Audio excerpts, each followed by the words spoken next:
बिस्मिल्लाहिर्रहमानिर्रहीम। अस्सलाम वालेकुम स्टूडेंट्स, कैसे हैं आप सब। उम्मीद करता हूँ आप सब खैरियत से होंगे। आज हम टॉपिक पढ़ने जा रहे हैं, हमारा टॉपिक है फ़्लो चार्ट। फ़्लो चार्ट किसी भी मसले के हल के लिए बहुत ज़्यादा मददगार तस्वर किया जाता है। हम देखते हैं, आइए देखते हैं कि फ़्लो चार्ट है क्या और ये मददगार क्यों साबित होता है। सबसे पहले आप देखें फ़्लो चार्ट। पहले हम इस लफ्ज़ को पढ़ लेते हैं कि फ़्लो चार्ट क्या है। फ़्लो चार्ट बेसिकली दो लफ्ज़ों का मजमूआ है, फ़्लो एंड चार्ट का। फ़्लो बहाव, किसी भी चीज़ के बहाव को शो करता है, और चार्ट आपको पता है पिक्चर्स रिप्रेजेंटेशन, जो हम तस्वीरी शक्ल बना रहे होते हैं, जब हम चार्ट बना रहे होते हैं फ़्लो चार्ट मतलब एक तस्वीरी शक्ल बनती है और फिर उसके बहाव को शो किया जाता है। तो आइए चलते हैं इसकी डेफिनेशन की तरफ। A flow chart is a graphical representation of the steps to solve problem. We use symbol for each step and these symbol are connected with the help of arrow to show the flow of processing. Flow chart क्या है? एक graphical representation है, एक तस्वीरी शक्ल है किसी भी मसले की। तो और उसको हम स्टेप बनाते हैं, और स्टेप किससे? सिंबल से, और उसको एरो जो है वो शो करते हैं उसके प्रोसेसिंग को कि ये ऊपर से नीचे की तरफ इसका बहाव आ रहा है। Flow chart. इसके अंदर हम टॉपिक के अंदर और क्या चीज़ पढ़ेंगे? Importance of flow chart. Flow chart important क्यों है? Determining requirements for flow chart. Flow chart के लिए हमें रिक्वायर क्या क्या चीज़ें हमें ज़रूरी हैं। Symbols of flow chart. Flow chart की सिंबल्स क्योंकि हम तस्वीरी शक्ल्स बना रहे हैं, ग्राफिकल रिप्रेजेंटेशन है, तो इसके अंदर कौन सी जो इसकी सिंबल्स होंगी। एग्जाम्पल ऑफ फ्लो चार्ट पढ़ेंगे ताकि हमें अच्छे से समझ लग जाए कि फ़्लो चार्ट वर्क कैसे करता है। मुझे उम्मीद है कि आपको फ़्लो चार्ट की डेफिनेशन अच्छे से समझ आ गई होगी कि फ़्लो चार्ट की डेफिनेशन क्या है। ये एक तस्वीरी शक्ल है किसी भी प्रॉब्लम की। ओके, नेक्स्ट चलते हैं हम अपने importance of flow chart. Importance of flow chart क्या है? Flow charts can be use to plan a solution. Flow chart किस लिए इस्तेमाल होते हैं? किस करने के लिए, हम इसको किस तरह करेंगे। It is more effective to visualize a solution graphically than text. ये क्या है? एक इफ़ेक्टिव वे है जो अशकाल ज़ाहिर हो रही हैं रादर देन टेक्स्ट, जो हमें टेक्स्ट की बजाय हमें तस्वीरी शक्ल ज़्यादा बेहतरीन है। It is also a good way to communicate, और ये एक अच्छा तरीका है कि कम्युनिकेट करने का। हम रोड पे जा रहे हैं तो रोड पे साइन लगे नज़र आ रहे होते हैं, तो हम उन साइन को देखते हैं, टर्न होते हैं लेफ़्ट या राइट या स्ट्रेट जाते हैं। अगर वहाँ पे लिखा हो तो हम ज़्यादा जो क्या किसको फॉलो करते हैं? जो हमारा निशान्स बने होते हैं, जो चार्ट बने होते हैं, जो रिप्रेजेंटेशन, जो ग्राफिकल रिप्रेजेंटेशन हुई होती है। चलते हैं हमारे नेक्स्ट टॉपिक की तरफ। Determining requirements for flow chart. Flow chart के लिए हमें क्या ज़रूरी है? बेसिकली हमने अपने पहले चैप्टर के अंदर एक चीज़ पढ़ी थी कि व्हाट इज़ कंप्यूटर साइंस। हमने पढ़ा था इनपुट, प्रोसेसिंग, आउटपुट, ये है कंप्यूटर साइंस। जो इसके दरमियान में प्रोसेसिंग है वो बेसिकली क्या है? कंप्यूटर साइंस है। तो इसके अंदर मोस्टली हमारे फ्लो चार्ट के अंदर हमारा जो हम यूज़ कर रहे हैं वो इनपुट होगा, आउटपुट होगा, डिसीजन मेकिंग होगी and processing.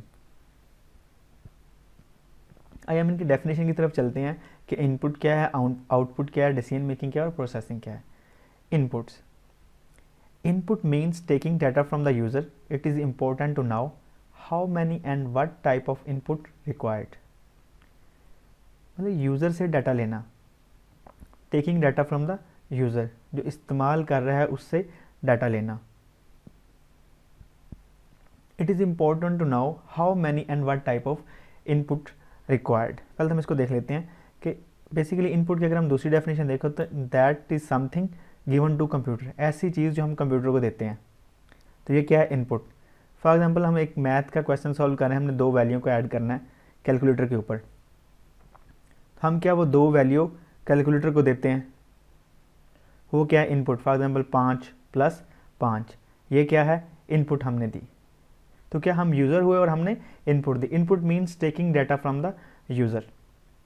It is important to know, और ये जानना भी अहम है, how many and what type of input required, कि हमें कितनी और कौन सी टाइप की इनपुट रिक्वायर्ड है। कि हमारे पास जो है वो इंटीजर डाटा है, फॉर एग्जांपल हमारे पास इंटीजर डाटा है मतलब विदाउट फ्रैक्शन पार्ट, या हमारे पास फ्लोटिंग डाटा है, फ्रैक्शनल पार्ट है, कौन सा डाटा हमारे पास। ठीक है, तो हमने ये भी बताना है कौन सी टाइप का हमारे पास डाटा है, कि हम 2 इंटीजर नंबर को जमा कर रहे हैं या 2 फ्लोटिंग नंबर को जमा कर रहे हैं। इंटीजर नंबर वो होते हैं जिसमें इशारिया नहीं होता, और फ्लोटिंग नंबर वो होते हैं जिनमें इशारिया होता है। आई होप आपको इनपुट्स की समझ आ गई होगी। नेक्स्ट है प्रोसेसिंग। इसकी डेफिनेशन पढ़ते हैं। Flow chart also contains processing steps.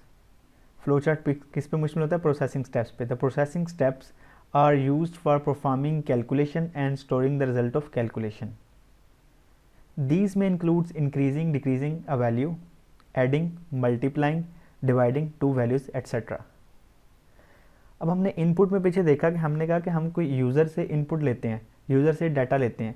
User से हमने डाटा क्या कि 2 वैल्यू ऐड की, 5 + 5।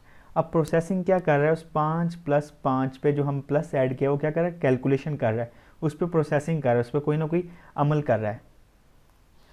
तो flow charts also contains processing steps. उस पर जो कैलकुलेशन होती है, कैलकुलेशन के बाद हमें क्या मिलता है? रिजल्ट मिलता है, result of calculation, also storing the result of calculation. These में इंक्लूड इंक्रीजिंग ए वैल्यू, इंक्रीजिंग डिक्रीजिंग ए वैल्यू। अब जो हमने वैल्यू 5 पुट की है वो इंक्रीज भी हो सकती है और डिक्रीज भी हो सकती है। Adding, multiplying, dividing to values etcetera. अब जो हमने डाटा इनपुट कर रहे हैं उसको हम मल्टीप्लाई कर सकते हैं, ऐड कर सकते हैं, या डिवाइड एट्सेट्रा कुछ भी कर सकते हैं।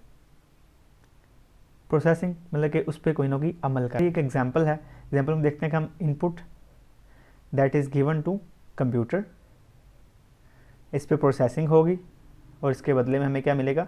Output. Input that is given to computer, computer process it and then computer gives to us. हम कंप्यूटर को डाटा देते हैं, कंप्यूटर इस पर प्रोसेसिंग करता है, वो प्रोसेसिंग करके कंप्यूटर्स के बदले में हमें आउटपुट कोई ना कोई वैल्यू दे देता है। कैलकुलेटर की बात हम कर रहे थे कि हमने 2 वैल्यू ऐड की, 5 + 5, 5 थी इनपुट, 5 + 5। अब जो 5 + 5 वो प्रोसेसिंग हुई, यहाँ पे कैलकुलेशन हुई, इसके बदले में हमें आंसर मिलेगा 10 आउटपुट। ये हमें इंफॉर्मेशन मिल गई, डाटा मिल गया हमें, प्रोसेस डाटा। ओके, नेक्स्ट चलते हैं। Decision making. Decision making name से वाज़ह है, फैसला करना। इसकी डेफिनेशन से चलते हैं। To determine whether the statement is true and false and taking appropriate steps accordingly. अब इसमें चेक करेगा कि हमारे पास जो स्टेटमेंट दी है, जो हमने इंस्ट्रक्शंस लिखी हैं, जो हम हदायत दे रहे हैं, वो ट्रू है या फॉल्स है, और फिर उसके मुताबिक एक स्टेप लेगा कि उसको कैसे करना है। फॉर एग्जाम्पल हम देखते हैं कि हमने क्लास में शो करने हैं ऐसे बच्चे जो ग्रेटर दिन के मार्क्स ग्रेटर देन 40 हैं, तो हम डिसीजन करते हैं कि क्लास में जिनके मार्क्स ग्रेटर देन 40 हैं वो पास हैं, वो ट्रू हैं, जिनके लेस देन 40 हैं वो फेल हैं या फॉल्स हैं। तो हम डिसीजन कर रहे होते हैं, कोई ना कोई फैसला कर रहे होते हैं। उसके बाद है outputs. Outputs are used to display information and usually this information exhibits the processed result. पीछे हमने एग्जाम्पल पढ़ी थी कि input that is given to computer and computer processed it and the processed data is called output. Outputs are used to display information. Output क्या? हमें हमारी information को display करती है, जो हमारे पास processed data होता है। I hope आपको ये the requirements of flow chart अच्छे से समझ आ गई होगी। अब हम चलते हैं नेक्स्ट, फ्लो चार्ट सैम्बल्स। अब जब हम फ्लो चार्ट्स बना रहे हैं, तो उस चार्ट्स के अंदर कोई ना कोई सैम्बल यूज़ होंगे, और सैम्बल का एक जो उनके सिंबल्स हैं उनका एक अपना मीनिंग होगा। सबसे पहले है एरो। इन एरो को हम फ्लो लाइंस कहते हैं। ये फ्लो लाइन, जैसे कि हमने फ्लो चार्ट के पहले मीनिंग के बारे में पढ़ा था कि फ्लो क्या करता है? बहाव को शो करता है। हमारे प्रोग्राम का जो बहाव होगा, फ्लो लाइन उसके बहाव को शो कर रही होंगी। नेक्स्ट है टर्मिनल। टर्मिनल क्या है? जो हमारा प्रोग्राम है, जो जिस मसले को हम हल कर रहे हैं, उसका एक स्टार्टिंग पॉइंट होगा, एक एंडिंग पॉइंट होगा। तो टर्मिनल हम लगाते हैं प्रोग्राम के स्टार्ट पे और प्रोग्राम के एंड पे। उसके बाद प्रोसेस, रेक्टेंगुलर शेप यूज़ करते हैं प्रोसेस के लिए कि हम कोई ना कोई प्रोसेस कर रहे हैं, हम कैलकुलेशंस कर रहे हैं। डिसीजन मेकिंग, तो डिसीजन मेकिंग के लिए हम डायमंड शेप यूज़ करते हैं कि या तो ट्रू होगी कोई चीज़ या फॉल्स होगी। दो कंडीशन निकलेगी इससे, या ट्रू या फॉल्स। ओके, नेक्स्ट हमारे पास है इनपुट आउटपुट एंड कनेक्टर। अब हम पहले हमने इनपुट की बात की थी, फिर आउटपुट की बात की थी, प्रोसेस की बात की, डिसीजन मेकिंग की। अब हम input that is given to computer, that is something given to computer, तो हम वो किस में लिखते हैं, पैरेललोग्राम में।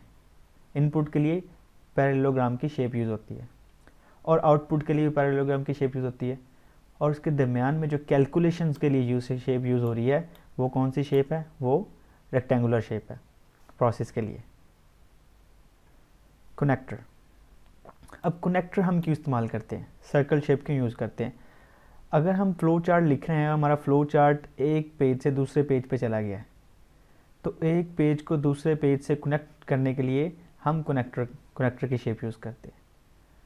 हमारी बुक के अंदर यही 6 सिंबल्स दी गई हैं, तो आई होप आपको इनके काम अच्छे से पता चल गया होगा। नेक्स्ट चलते हैं हम फ्लो चार्ट की एग्जाम्पल की तरफ। एग्जाम्पल ऑफ फ्लो चार्ट, अब यहाँ पे मैंने एक एग्जाम्पल लिखी है। एग्जाम्पल है to find the area of a parallelogram. Parallelogram है, उसका एरिया फाइंड करना है। तो पहले देख लें कि ये जो शेप है ये है पैरेललोग्राम की, तो हमने पैरेललोग्राम का एरिया फाइंड करना है। तो पैरेललोग्राम के एरिया का जो फार्मूला है वो है बेस मल्टीप्लाई हाइट। तो area is equal to base multiply height. तो देखते हैं हमारा प्रोग्राम कैसे। हमने पीछे पढ़ा था टर्मिनल, हमने कहा था टर्मिनल हमारे प्रोग्राम के स्टार्ट पे यूज़ होता है और एंड पे यूज़ होता है। यहाँ से हमारा प्रोग्राम स्टार्ट हो गया और फ्लो लाइन हमारे प्रोग्राम को बहाव को शुरू कर रही है अप टू डाउन। और पैरेललोग्राम हमारे पास इनपुट के लिए यूज़ है, तो इनपुट हमारे पास क्या है, बेस एंड हाइट।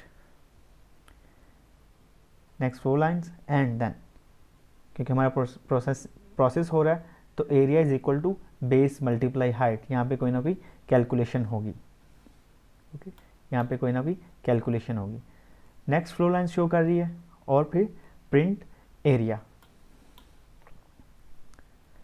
और ये फ्लो लाइन और एंड। अब देखें कि स्टार्ट और एंड के लिए हमारे पास टर्मिनल शेप यूज़ हो रही है, इनपुट और आउटपुट के लिए पैरेललोग्राम यूज़ हो रहा है, और प्रोसेसिंग के लिए रेक्टेंगुलर शेप। तो इस तरह हमारा एक फ्लो चार्ट, एक प्रोग्राम सॉल्व होगा और वो काम करेगा।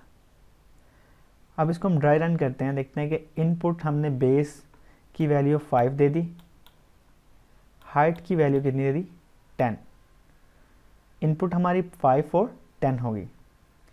Area is equal to base multiply height, base 5 height 10, 10 to 5 50, and print area, और स्क्रीन के ऊपर हमारे क्या एरिया प्रिंट हो जाएगा जो हमारा क्या होगा 50।